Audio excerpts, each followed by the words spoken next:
sugar baby. Hey, what's up you guys, it's Naseem here. Now before I start the video, I have one serious question. Is the iPhone 14 Pro a good phone to buy in 2022? And this is a question that really had me thinking because the iPhone 14 Pro is a really good phone that is a slight downgrade from last year's 13 Pro in terms of performance, but it still will give you everything that you want, all while leaving you satisfied with the experience. It has a very powerful A16 Bionic chip that is powerful enough to handle any app smoothly. It has an amazing battery life that was able to last me all day with no problem. It has a beautiful display that not only looks great when using it, but also has a very brand new cool feature with the dynamic island, and it has a really good software that'll keep you locked in because it's so easy to use. And even though there are many great things about the iPhone 14 Pro, just like the iPhone 14 Pro Max, it's not perfect and has pretty much given me the same problems. There are many software bugs than last year. The battery life is good, but I was getting better results with last year's 13 Pro, and the phone often felt very similar to last year and the year before that. But believe it or not, I do believe that there are many people who will like the iPhone 14 Pro, and hopefully this video will help you decide whether or not it's right for you. Now starting with design, the iPhone 14 Pro pretty much has the same look as the iPhone 13 Pro,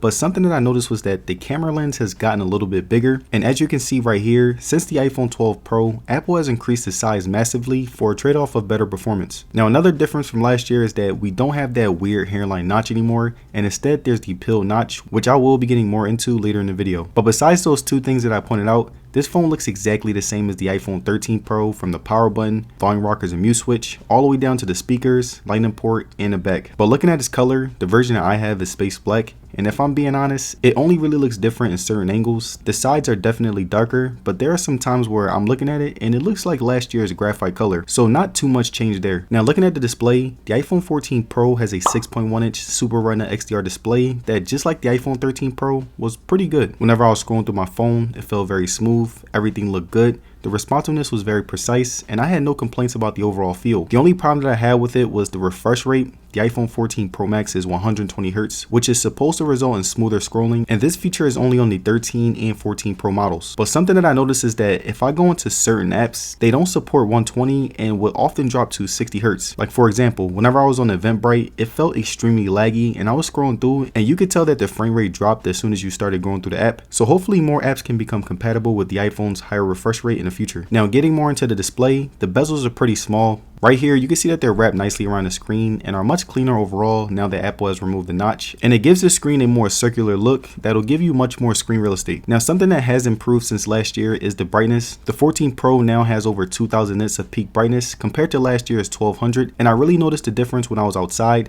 Now I'm able to see the screen much more compared to the 13 Pro whenever the sun is out, and this was one of my favorite improvements regarding the display. Now when it comes to the size of the 14 Pro, I can't say whether or not you will love it or hate it, but I will list some pros and cons that you can look out for. Now the pros of having a nicely sized screen is that the viewing experience is still really good. It's very easy to use compared to the 14 Pro, where I would struggle to reach to the top of the screen, and it fits in my pocket much easier no matter the size of my pants. And the only con is that it's not as big as the Pro Max, so the viewing experience won't be as good, but 6.1 inches is not really small, so there aren't any true cons. But again, I want to let you guys decide if the Pros are worth the upgrade because everyone's needs are different. Now the always on display was really impressive. Basically, once you hit the power button on your phone, the brightness drops down, leaving you with nothing other than the date, time, notifications, and any extra widgets that you have on your phone. And I'm not gonna lie, it definitely has an amazing design that pretty much matches whatever wallpaper you're using at the time. I really love the nice transition it does when it turns on, and also when you're playing music, it'll show the cover, which also looks really good. Now overall, I didn't have a problem with it. It does affect your battery life a little, but not that much, and I was never really the type of person who cared to have an always on display, but like my dad says, it's better to have it and not need it than to need it and not have it. Now another problem that I had with the display was the fact that Apple still hasn't added a fingerprint sensor. Now don't get me wrong, I think that the iPhone has the best facial recognition in the game with Face ID, but it still would have been nice to have that extra function when unlocking my phone. Now the resolution and viewing experience of the iPhone 14 Pro Max's display is an amazing benefit when it comes to entertainment. I was able to see everything very clearly when watching videos. Playing games on it was as fun as ever, and I wanted to give you guys an idea of what it would look like to watch something and play a game.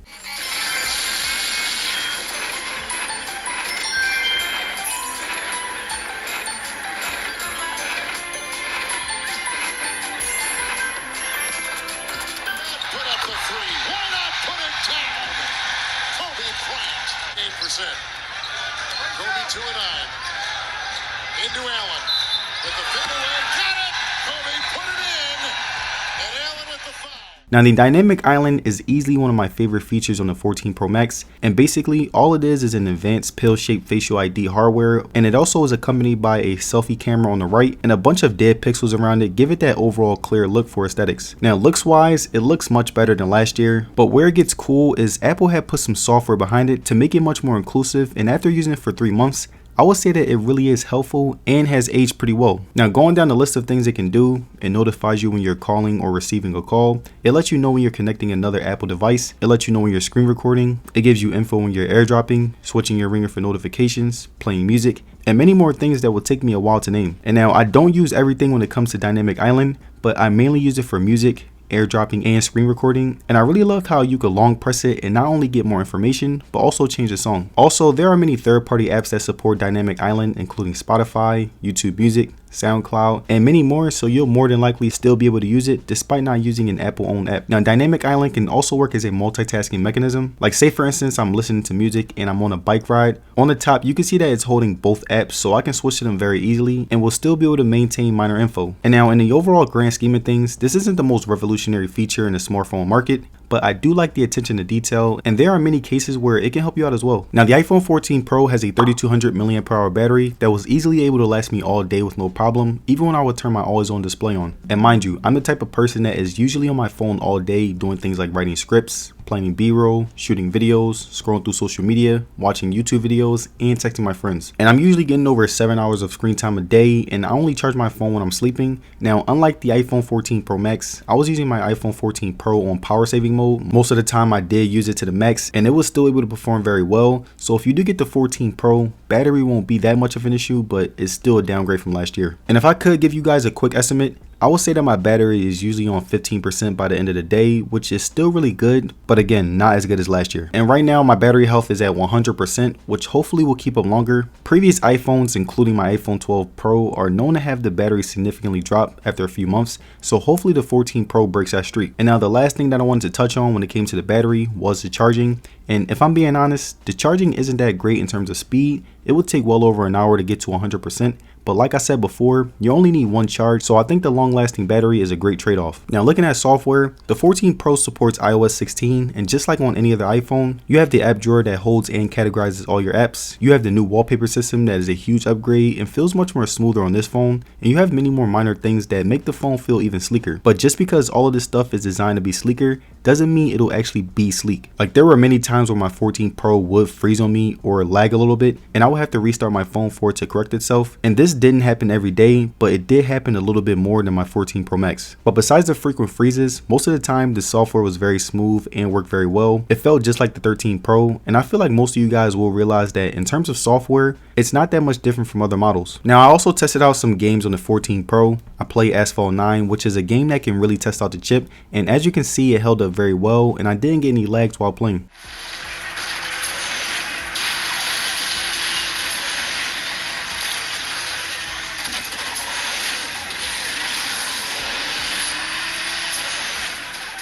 Now the haptics weren't that great if I'm being honest. There were many times where I would have my phone on vibrate but would miss out on some messages because I couldn't hear it. So overall, I would say that they're a downgrade from last year. Now the final thing that I wanted to note is that the 14 Pro will be getting 5 to 6 years worth of software upgrades, so when it comes to longevity, it has definitely got you covered. Now just like the 13 Pro, the 14 Pro has some really loud speakers that were pretty good whenever I used them. I would usually use them in a house whenever I'm watching videos on social media or YouTube, and I didn't have to turn it all the way up because of how loud they were on the lower tiers of volume. I tested out how they sounded when playing music, and if I'm being honest, they're loud, but the quality isn't the greatest when the volume gets to the max. I also would use my 14 Pro as my alarm, and I had no problem waking up from it. I didn't really have to set multiple alarms, and I didn't really have to worry too much about receiving important notifications whenever I turned on my ringer. And right here, I'm going to give you guys an idea of how the speakers sound. From the perspective of a young player. Whoa. Look out, number 24. There's 38 free throws in that game, so here's the lesson. Keep off the line. Kobe goes baseline against left-handed reverse layup is good for Kobe.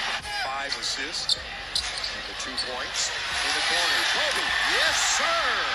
Now the iPhone 14 Pro has a 48 megapixel main camera along with a 12 megapixel front and a 12 megapixel telephoto, and based on my usage over the past couple of months, I would say that the pictures still look amazing. Now starting with the zoom modes, the 14 Pro now has 4 different zoom modes starting with 0.5, 1, 2, and 3. And of course the quality gets dumbed down a little bit once you get closer or use the ultra wide, but I found all of the zoom modes to be great when compared to other smartphones. The shutter speed was very good from the start. I decided to test this out by shooting moving cars, and as you can see right here, the camera was able to capture most cars beautifully, no matter how fast they were going, so I was pretty satisfied. But it was a totally different story once the nighttime came around, and the camera shifted in night mode. Like right here, you can see that whenever I try to snap a flick in night mode, it takes extremely long, and I have to hold the camera extremely still, so hopefully this improves in the future. Now next up, I wanted to show you guys how the camera performed in different environments, and the first environment that I will be starting with is daytime. Now looking at the outside photos, we can say that they have a really great shadow of depth whenever I'm taking pictures of myself, along with a nice blur, and this is scaled all the way up once I use the portrait mode that Apple has always been good at. I also took some photos of random street objects, the sky, and different aspects of nature, and I can honestly say that the 14 Pro held up very well in these environments, and I'm really impressed. Now in a night setting, I would pretty much say that everything looked good. The camera will automatically switch into night mode, and once I snapped a shot, it will brighten up everything in the photo so that you can see everything very clearly. Again, it looked really good, and the only complaint that I had is the shutter speed when going into night mode. Now taking a look at inside photos, the 14 Pro was able to capture everything very nice, and I found the pictures to be slightly more detailed than the 13 Pro in terms of sharpness. Even when taking selfies, you can see how the camera handles already good lighting to produce an overall nicely taken photo. My skin tone looked really good, and the sharpness was at its peak. And now when it comes to shooting video, the 14 Pro is easily the best phone that you can buy. You have many different modes and frame rates to choose from, but I prefer to shoot my videos in 4K at 30 frames per second because not only does it look good in 4K, but the 30 frames makes it look smooth, but not as smooth as 60 frames would. The video stabilization was out of this world. I would shoot videos with my phone, so whenever I'm shooting my subject,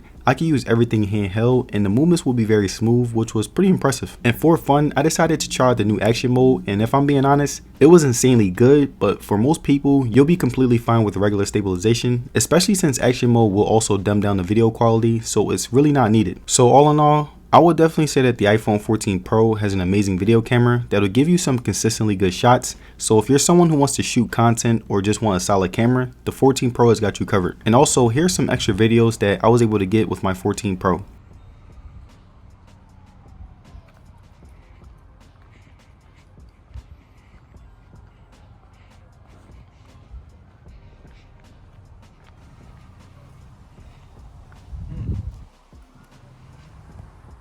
So here's the final question. Is the iPhone 14 Pro a good phone to buy in 2022? Well, I would say that it's a good phone, but there are definitely better options. And by better options, I mean the iPhone 13 Pro. It has a better battery life, it has less bugs, and besides the dynamic island, it gives you the exact same experience, so you're not missing out on much. But if you are someone who does prefer the iPhone 14 Pro, it definitely is a phone that you'll be satisfied with, and it also is slightly cheaper than the 14 Pro Max, so that's an added benefit. And there it is, you guys, my review on the iPhone 14 Pro. Now let me know down in the comments whether you would get the iPhone 14 Pro or the Pro Max. And if you guys made it to the end of this video, I would like to say thank you for sticking around. And don't forget to like the video and subscribe. It will be very appreciated. And as far as social media, you can follow me on Twitter and Instagram. And I will see you guys on the next one. Peace. Sugar babe.